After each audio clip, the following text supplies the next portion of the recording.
Everybody, how great to see you. I'm really very glad you're here. I'm Rita Hickman, and I help women who feel like they're out of control of how they feel.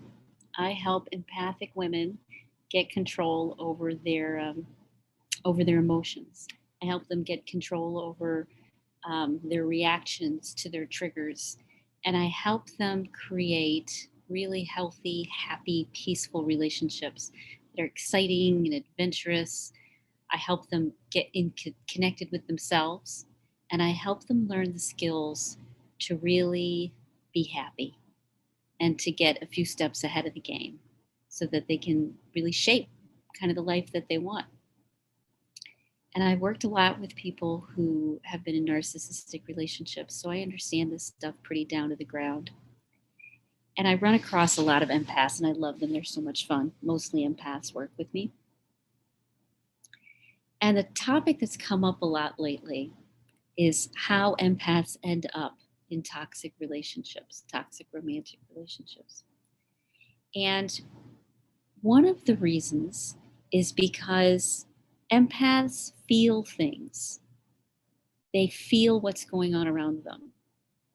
And when you spend your life feeling things, you usually end up having fun feeling things. And you end up meeting people or connecting with people or making choices that let you feel, that puts you in the middle of a story. My mother was a librarian, my sister's a librarian, my dad's a teacher, I've got a family full of teachers.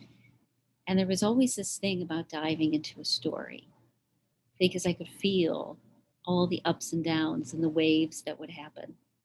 Or when I look out into nature and I see a bird fly, my body feels it. I can feel the bird flying as if I'm flying, or I can feel the squirrel running across the ground as if I'm running across the ground. That's what an empath is like. We feel things, we feel the stuff in our environment. And so many people look at empathic women and they start calling them things like codependent, or they tell them they have all this PTSD, or they tell them that they're too sensitive. When in reality, empaths are wired to be very sensitive to their environment.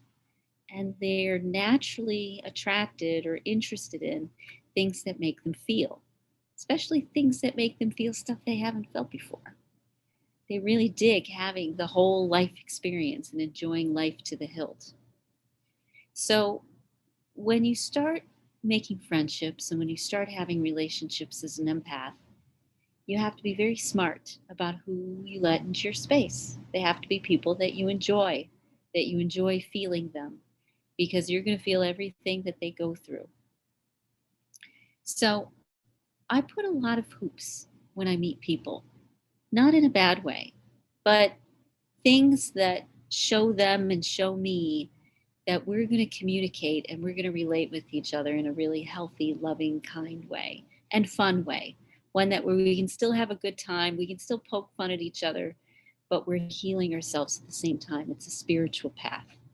When you find relationships that are willing to walk next to you on a spiritual path, your life changes very quickly. You grow very fast. And you find that the universe was supporting you all along, even though it didn't seem like it. So, when you're starting to put your toe out there, you want to be as healthy, as balanced, and as grounded as you can be. Because you are naturally going to be attracted or interested in the most interesting people around, the people who have stories to tell, the people who've lived lives, the people who have sensitive inner worlds. You're going to see all of those things. And when you see them, you're going to realize that you want to live a life that's really good for you, a life that makes you happy, a life that leaves you fulfilled, and not one that pulls you in too many different directions. So don't feel bad if you find yourself in a dramatic friendship or a dramatic relationship. You were attracted to that because of your nature, because of who you are, because of how you work, because of what your body likes to do, because you're an empath. So don't be too hard on yourself. Just realize that you're going to want some of that. You will love living life in an adventurous, exciting, interesting way. And when you give yourself permission, you get to weed the people out that aren't in your best interests. You stop judging yourself for being who you are, and you start loving yourself for who the best version of yourself is. And that's who you need to be looking for. Someone who can see you in your best light and help you see you in your best light. Because when you get the support you need from people who keep your mind awake and alive and interested and creative and open without pu- constantly pushing all of the drama, you realize what you can really achieve as an empath, and you can pretty much save the world. So with the right partner, you'll be able to do just about anything. So your job is to find the right partner. And when you find the right partner, then it's to help other people find their peace and happiness too. So I hope you have a great day. I hope that gives you a little bit of guidance. And I'll talk to you tomorrow. Bye.